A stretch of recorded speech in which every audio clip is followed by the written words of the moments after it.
कौन सोच सकता था कि एक साधारण सा दूध का डिब्बा रे के हाथों में आते ही जेल तोड़ने का सबसे बड़ा हथियार बन जाएगा। लेकिन जैसे ही रे ने उस डिब्बे को फाड़ा, उसमें से एक पतली चमकदार प्लास्टिक की शीट बाहर निकली। मौका मिलते ही उसने उस शीट को जेल के गेट पर लगे पासवर्ड लॉक के ऊपर सावधानी से चिपका दिया। जब गार्ड ने पासवर्ड टाइप किया तो उसकी उंगलियों के निशान उस शीट पर साफ छप गए। रे ने एलिमिनेशन मेथड का इस्तेमाल करते हुए जल्द ही सही पासवर्ड का कॉम्बिनेशन ढूंढ निकाला। लेकिन असली चुनौती अभी बाकी थी। गेट के बाहर हाथ कैसे पहुंचाया जाए। रे ने टॉयलेट पेपर को पानी में भिगोकर छोटी छोटी गोलियां बनाई और उनमें टूथपेस्ट मिलाकर एक चिपचिपा मिश्रण तैयार किया। फिर एक बड़े कागज की शीट में इन्हें लपेटकर उसने एक अनोखा चिपचिपा हथियार बनाया। लेकिन यह सब करने के लिए उसे कैमरे की नजरों से बचना था। रे ने पहले ही गार्ड की दिनचर्या का बारीकी से अध्ययन कर लिया था। हर बार जब गार्ड उसे सेल में बंद करके जाता, वह बाहर सिगरेट पीने और समय बिताने के लिए चला जाता। इस दौरान मॉनिटरिंग रूम 7 मिनट के लिए खाली रहता था। यही रे का सबसे बड़ा मौका था। रे जानता था कि जेल से भागने के लिए 3 चीजें जरूरी हैं। पहला, गार्ड्स की रूटीन की पूरी जानकारी। दूसरा,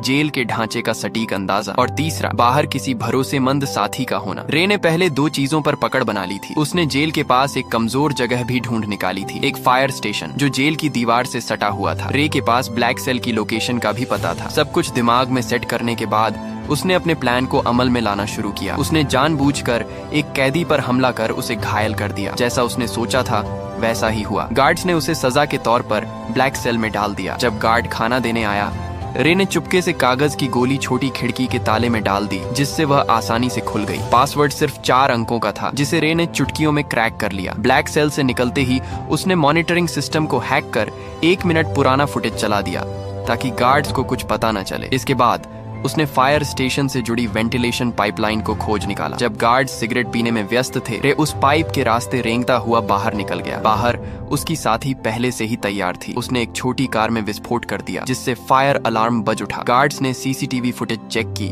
लेकिन सब कुछ सामान्य दिखा। इस बीच रे फायर स्टेशन में दाखिल हो चुका था। उसने जल्दी से एक फायर फाइटर की वर्दी चुराई और फायर ट्रक के नीचे छुप गया। अफरा तफरी का फायदा उठाकर वह ट्रक के साथ घटनास्थल तक पहुंचा और वहां से अपनी साथी की गाड़ी में बैठकर साफ बच निकला। यह रे की 14वीं जेल ब्रेक थी, जहां यह खुलासा होता है कि वह कोई नॉर्मल अपराधी नहीं था। उसका असली काम जेलों की सिक्योरिटी सिस्टम को टेस्ट करना था। असल में वह एक सिक्योरिटी कंपनी का ओनर था, जिसकी वजह से वह नकली कैदी बनकर जेलों में घुसता और अपनी काबिलियत से बाहर निकलकर यह प्रूफ करता था कि जेल की सिक्योरिटी सिस्टम में सुधार की जरूरत है या नहीं। वह इतनी जेलों से भाग चुका था कि लोग कहने लगे कि यह बंदा किसी भी जेल को एस्केप कर सकता है। एक दिन सीआईए के लोग उसके पास आए और कहा कि उसे एक बहुत कड़ी और खुफिया जेल में जाना होगा, जिसका नाम या लोकेशन किसी को बताने का आर्डर नहीं था। ये मिशन बहुत खतरनाक था। बावजूद इसके रे मान गया, क्योंकि उसे लाखों डॉलर का यह ऑफर वर्थ हिट लगा। कौन जानता था कि पैसा सच में इंसान से कुछ भी करवा सकता है। उन्होंने रे को एक नई पहचान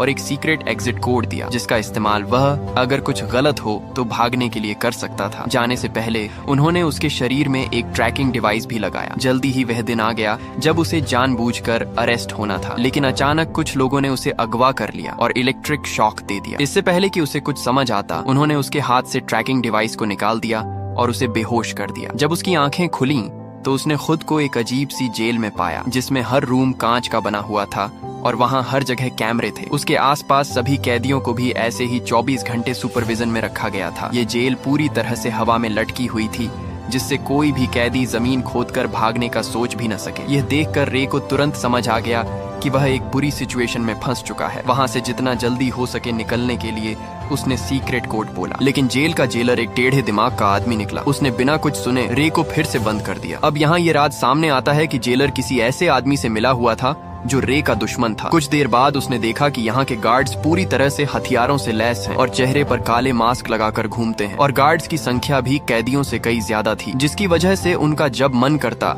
वे किसी को भी मारने या पीटने लग जाते। वहीं कैदियों को टॉर्चर करने के लिए एक भयानक कमरा बनाया गया था, जहां अंदर जाते ही तेज रोशनी से आंखें चकाचौंध हो जाती थीं। इसके अलावा वहां का तापमान भी बहुत ज्यादा था। लेकिन इसके बावजूद दर्द को सहते हुए रे जैसे तैसे पूरे कमरे की जांच पड़ताल करने लगा। तभी मुआयना करते हुए उसकी नजर फर्श पर स्टील प्लेट से जुड़ी कील पर पड़ी। उसी मोमेंट उसके दिमाग में एक आइडिया आया। बाहर निकलने के बाद उसने प्लान बनाना शुरू कर दिया। अब जेल से बाहर निकलने के लिए उसे किसी की सख्त जरूरत थी। जैसे ही उसने अपनी पहचान बनानी शुरू की, तभी टाइसन नाम का एक आदमी उससे दोस्ती करने आ गया। उसकी आंखों में अलग ही चमक थी। उसने सीधे पूछा, क्या चाहिए तुझे? रे ने भी कुछ नहीं छुपाया और सीधा कहा, मुझे एक चमकदार आयरन शीट चाहिए जो रोशनी को रिफ्लेक्ट करे, और अगर तुम मुझे यह लाकर देते हो तो हमारी दोस्ती पक्की समझो। इस पर टाइसन भी राजी हो गया। इसके बाद वह सीधा जेलर के पास पहुंच गया और उसे उल्टा सीधा कहने लगा, जिससे टेढ़े दिमाग का जेलर गुस्से में आकर उसे वाटर टॉर्चर देने लगा। हालांकि इसी बीच टाइसन ने चालाकी से उस कमरे का ड्रेन कवर निकाल लिया। काफी मार खाने के बाद उसने वह कवर रे के हवाले कर दिया। रे को लगा, वाह, यह आदमी तो काफी शातिर खिलाड़ी निकला। टाइसन से इम्प्रेस होकर उसने अपनी असली पहचान बता दी कि मैं एक जेल ब्रेकर हूँ। इसी के साथ उसने अपना एनालिसिस भी बताया कि इस जेल का स्ट्रक्चर वर्टिकल है, जिसका मतलब यह जेल अंडरग्राउंड में बनाई गई है। दरअसल जब रे टॉर्चर रूम में था तो उसने जमीन के नीचे से पानी की आवाजें सुनी थी, जिसका मतलब वहां एक पानी की पाइपलाइन हो सकती है जिससे उन्हें भागने का रास्ता मिल सकता है। इस सब के बाद टाइसन ने जानबूझकर जेल के गुंडे मार्को ब्रदर्स से पंगा ले लिया। उधर रे ने एक रोटी को हथेली में छिपा लिया। फिर जैसे ही मार्को के आदमियों ने जेल में मारपीट मचाई, प्लान के अकॉर्डिंग दोनों को टॉर्चर रूम में डाल दिया गया। वहां पहुंचते ही रे ने फौरन ड्रेन कवर निकाला और उसकी रिफ्लेक्शन से कीलों पर फोकस डाला। देखते ही देखते हाई टेम्परेचर की वजह से वे कीलें पिघल कर बाहर निकलने लगीं और एक एक करके कुछ ही सेकंडों में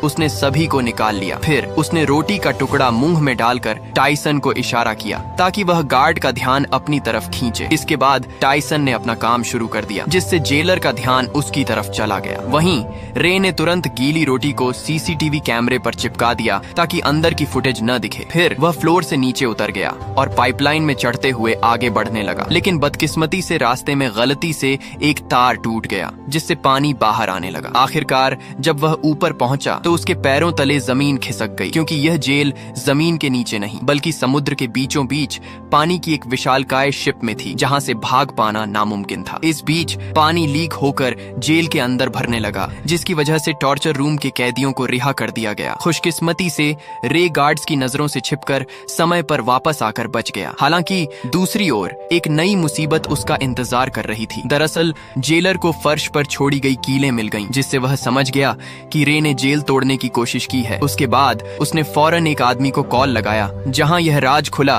कि रे को इस जेल में फंसाने वाला कोई और नहीं बल्कि उसका बिजनेस पार्टनर लेस्टर निकला, जिसने कंपनी के लालच में आकर यह साजिश रची थी। अब अगले दिन किसे पता था कि रे के ऊपर टॉर्चर के बादल मंडराने लगेंगे। जब जब वह सोने की कोशिश करता, गार्ड्स उसे जगा देते और इसका फायदा उठाकर वह उसे खूब मारते पीटते भी थे। ऐसे ही कई दिन बीत गए। रे पूरा दिन बेहोशी और थकान में रहता। आखिरकार उसकी हालत देखकर गार्ड्स उसे रोज मेडिकल रूम ले जाने लगे। कितने जख्म, कितनी दर्दनाक यादें, कितनी टूटी उम्मीदें। फिर भी वह अपनी लड़ाई लड़ता रहा। डॉक्टर भी उसे देखकर दंग हो जाता था। कुछ दिनों के बाद टॉर्चर का सिलसिला खत्म हो गया और उसने फिर से प्लान बनाना शुरू कर दिया। दरअसल खाना खाने के बहाने वह टेबल के नीचे चोरी छिपे एक डायरेक्शन बताने वाली डिवाइस बनाने लगा। इसी दौरान उसने मार्को से मिलकर उसे अपनी टीम में शामिल कर लिया, जिसके बाद तीनों ने मिलकर एक ताबड़तोड़ प्लान बनाया। प्लान के हिसाब से मार्को भाई ने जेलर से झूठ बोला कि मेरे पास खुफिया जानकारी है जो मुझे डेक पर जाकर पहुंचानी है। यह सुनते ही जेलर ने उसे डेक पर जाने की परमिशन दे दी। अब वहां पहुंचते ही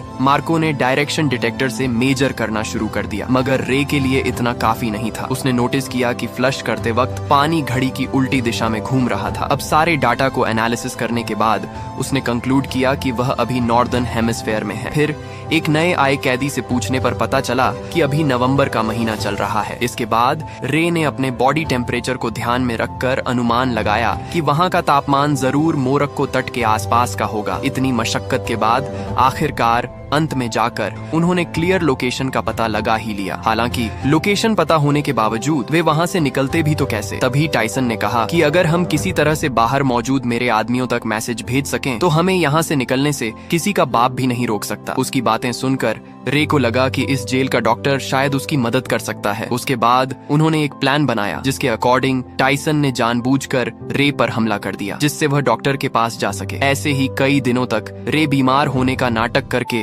रोजाना डॉक्टर के पास जाने लगा। डॉक्टर को भी रे का दर्द बर्दाश्त नहीं हुआ और वह उसकी मदद करने के लिए राजी हो गया। अब यहाँ यह खुलासा होता है कि दरअसल डॉक्टर भी यहाँ उम्र कैद की सजा काट रहा था, इसलिए उसने रे को उसके परिवार से मिलाने का वादा किया। जिसके बाद उसने गुप्त रूप से रे का मैसेज टाइसन के आदमियों को भेज दिया। सारी तैयारी हो चुकी थी। तभी रात को जेलर ने देखा कि रे दीवार पर कुछ टैप कर रहा है। असल में यह मोर्स कोड था, और जब जेलर ने इसे डिकोड किया तो लिखा मिला कि कल सुबह सी ब्लॉक में दंगा होने वाला है। यह देखकर जेलर के पसीने छूटने लगे। उसने तुरंत सी ब्लॉक में 3 गुना सिक्योरिटी बढ़ा दी। अब उसे कौन बताए कि यह तो रे का मास्टर स्ट्रोक था। असली दंगा तो उसके अपने ब्लॉक में होने वाला था, जहां सिर्फ 2 गार्ड्स ही बचे थे। अब जल्दी ही अगली सुबह 2 गैंग्स आपस में भिड़ जाते हैं। इस हंगामे का फायदा उठाकर रे, टाइसन और मार्को वहां से भाग निकलते हैं। तभी भागते भागते रे कैमरे के सामने आकर जेलर को चिढ़ाता है। गुस्से में आकर जेलर सभी गेट्स को बंद करवा देता है। फिर तीनों पाइपलाइन के रास्ते से जेल की छत की तरफ चढ़ते हैं। जब वे डेक के बिल्कुल पास पहुंचते हैं